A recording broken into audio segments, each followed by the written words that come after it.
Bonjour à tous. Aujourd'hui, voyons ce que sont les charges qu'on utilise dans les méthodes des coûts partiels. Il y a effectivement un classement des charges qui est réalisé en fonction de la variabilité de celle-ci. On parle alors de charges variables et de charges fixes. Qu'en est-il? Eh bien, regardons un peu cette distinction. Tout d'abord, les charges variables. Les charges variables, eh bien, ce sont des charges dont le montant fluctue dans le même sens que l'activité mesurée, mesurée soit par la production, soit par un temps d'activité. Par exemple, imaginez que l'on fabrique des tables en bois. Je pense que vous serez assez vite d'accord avec moi pour dire que s'il vous faut 2 mètres carrés de bois pour fabriquer une table, fabriquer 2 tables va demander 2 fois plus de bois. Fabriquer 10 tables va demander 10 fois plus de bois. On sent bien que là qu'il y a une proportionnalité entre la consommation, ce qui va donner la charge, et notre niveau d'activité. Si on la représente graphiquement, eh bien, la charge variable, en fonction de l'activité, nous donne cette droite qui passe par l'axe 0. Quand on ne fabrique rien, on ne consomme rien. Et puis, peu à peu, notre consommation va augmenter en même temps que l'activité se développe. On représente ceci sous la forme d'une droite. Il est certain que dans la réalité, on est face à quelque chose qui n'est pas tout à fait une droite, on serait plutôt face à une courbe, mais une courbe qui serait asymptotisée par cette droite. La charge fixe, eh bien, c'est exactement l'inverse. La charge fixe a un montant qui ne change pas, qui reste fixe quand notre activité, elle, est amenée à fluctuer. Si on représente également graphiquement la charge fixe totale en fonction du niveau d'activité, eh bien par exemple, si vous avez un salarié que vous rémunérez par exemple 2000 € par mois, que ce salarié fabrique une table, 2 tables, 4 tables, 5 tables dans le mois, il sera toujours rémunéré ces 2000 €. Eh bien vous avez alors cette forme de droite complètement parallèle à l'axe des abscisses et qui ne change pas quel que soit le niveau d'activité. Si je suis à 2000 €, quel que soit le nombre de tables fabriquées, je reste à 2000 €. Alors, ces charges fixes, qu'on appelle également les charges de structure, vont nous interpeller, parce que vous sentez bien que ce que je viens de dire va assez vite trouver ses limites. Imaginons effectivement que nous avons un salarié qui fabrique des tables. Si je représente les charges fixes totales en fonction de l'activité, eh bien, il y a un moment où mon salarié, même avec toute la bonne volonté du monde, avec toute la motivation qu'on peut lui insuffler, quelle qu'elle soit, eh bien, ne pourra pas dépasser un certain nombre de tables fabriquées par mois. Par exemple, ici, je vais dire 100 produits fabriqués. Et vous voyez là, ce petit segment de droite qui est la charge de mon salarié.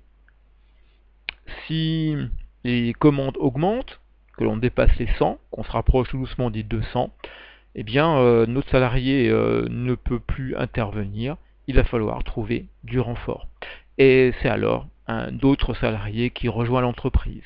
Mais là, dès qu'il arrive, si notre premier salarié est limité à 100 tables, on veut fabriquer la 101e, la 102e table, on a engagé notre salarié, et bien vous voyez tout de suite que là, on a comme une marche d'escalier, comme un effet de cliquet. Les quelques tables supplémentaires font que notre charge fixe augmente d'un seul bloc, d'un coup et d'un seul. Et ça sera vrai si notre deuxième salarié lui-même est au maximum de ses capacités de travail. Et si on veut faire plus, eh bien, si on veut aller vers 300 produits, c'est de nouveau un autre salarié qu'on va devoir engager. Et c'est de nouveau une marge d'escalier que l'on rajoute. Et là, eh bien, c'est tout le problème, tout le débat. Quand j'arrive près de mes 100 produits, je vais dire que là, j'ai bien rentabilisé, j'ai bien optimisé la charge que représente mon salarié. Il a été au maximum de ses capacités et finalement, chaque euro que me coûte cette charge fixe, eh bien, va être le minimum possible par produit. Et puis, dès qu'on va dépasser la capacité de nos salariés, risque de se poser la question, est-ce que la commande supplémentaire est vraiment intéressante ? Est-ce que ça ne va pas bouleverser mon organisation et remettre peut-être en cause ma rentabilité? On en reparlera un peu plus tard de ceci.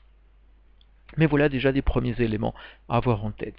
Et surtout, il faut se dire que la charge fixe, eh bien, c'est toujours quelque chose qui est facile à rajouter. C'est même très tentant d'en rajouter. Notamment, on a tendance à aller sur des surcharges pondérales de charge fixe lorsque l'entreprise a une vie de rêve où tout se passe bien. Là, les charges fixes ont tendance à s'installer. Par contre, quand l'entreprise va moins bien, quand la conjoncture est moins bonne ou en période de crise, la charge variable, elle disparaît, ça on l'a vu.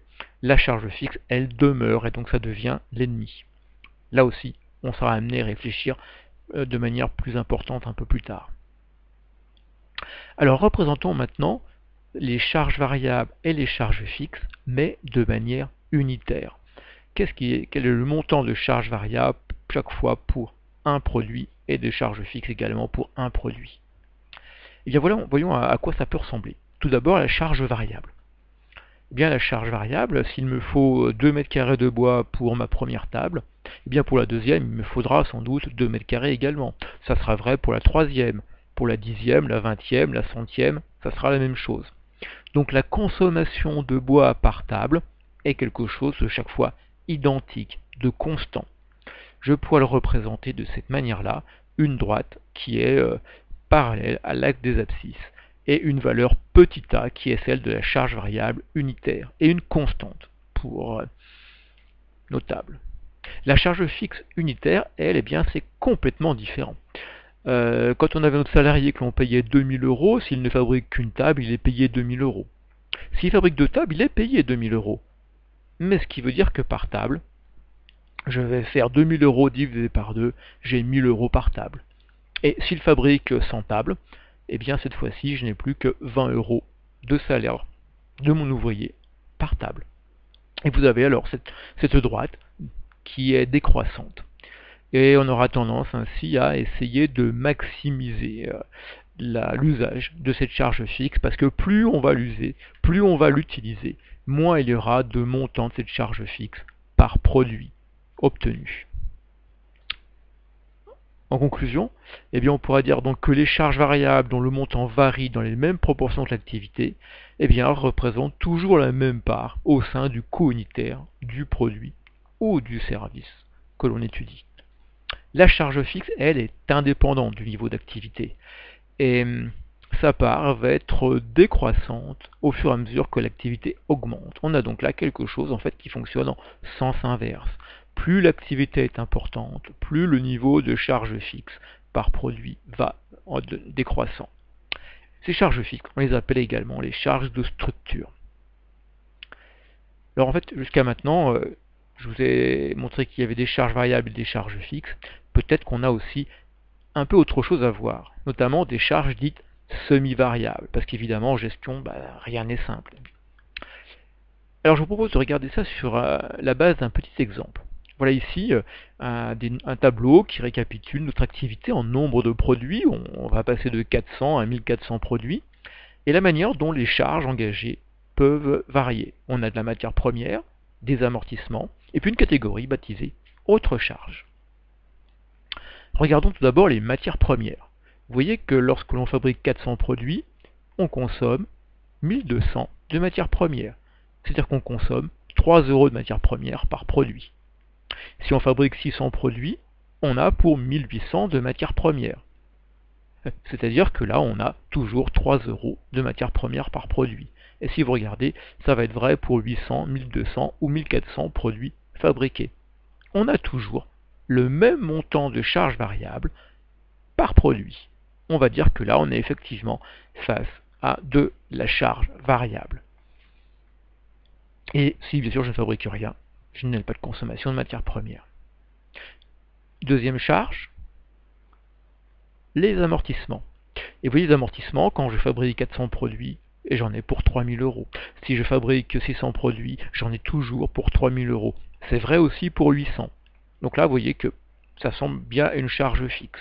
Et ça ressemble d'autant plus que lorsque l'on va passer à 1200 produits, tout d'un coup la marche est rehaussée à 4000 euros d'amortissement. Et à 1400 produits, on est toujours à 4000 euros d'amortissement. On a bien notre forme d'escalier. Ici, on est face à des charges flexibles. Et puis enfin, Troisième charge, les autres charges. Quand j'ai 400 produits, j'ai pour 2800 d'autres charges. Quand j'ai 600 produits, j'ai 4200 d'autres charges. Et vous apercevez en fait quand vous faites le calcul que le montant de charges par produit n'est plus du même montant quand le nombre total de produits a pu changer. Et effectivement, quand je suis à 400 produits, et bien là j'ai pour 7 euros de charge. Quand je suis à 600 produits, eh bien je suis maintenant toujours à 7 euros de charge. À 800, je passe à 5500. Là, c'est plus 7 euros par produit. Quand je suis à 1200, eh bien, je suis à 9500 de charge. C'est encore un autre montant. Donc, à part sur les premiers éléments, pour la suite, c'est complètement différent. Je suis sans doute face à une charge semi-variable. Alors, et quelquefois, c'est même bien plus compliqué que simplement la charge semi-variable. Pour arriver à mieux l'identifier, parce que là on essaie de faire un calcul de tête, c'est pas si évident que ça, le bon réflexe, c'est de représenter graphiquement ma charge semi-variable. Ce qui peut être fait par exemple ici. Je vais avoir le nombre de produits qui est mis en abscisse, je vais avoir en ordonnée la charge que ça représente, je trace ma droite, et c'est souvent quelque chose qui est la forme d'une droite qui apparaît. Et surtout ce qui est important, c'est que si vous regardez notre droite, eh bien elle ne passe pas par 0. Elle passe par un petit montant qui est aux alentours de 100. Et bien là, typiquement, vous êtes face à une droite qui a comme équation y égale ax plus b. Si je ne fabrique rien, si je ne produis rien, y est égal à b. C'est-à-dire que j'ai néanmoins un montant de charge alors que rien n'a été effectué comme production. Je n'ai pas d'activité. C'est typiquement ce qui se passe avec notamment votre abonnement d'électricité. Vous avez la consommation et puis vous avez la location, le contrat électrique qui lui est d'un montant fixe. Si vous êtes durant la période de fermeture pour les vacances de votre entreprise, vous ne consommez plus ou quasiment plus rien. Néanmoins, vous allez avoir un montant fixe à acquitter. Avoir leur équation, eh bien, c'est pouvoir travailler de manière prévisionnelle. Si vous pensez développer votre activité, eh bien, quel va être le montant de charge correspondant? Si vous la baissez également cette activité, quel est le montant de charge correspondant? Ici, pour avoir l'équation de la droite, le petit a, eh bien, il vous faut faire le calcul covariance xy sur variance de x. Oui, je sais, pas de panique.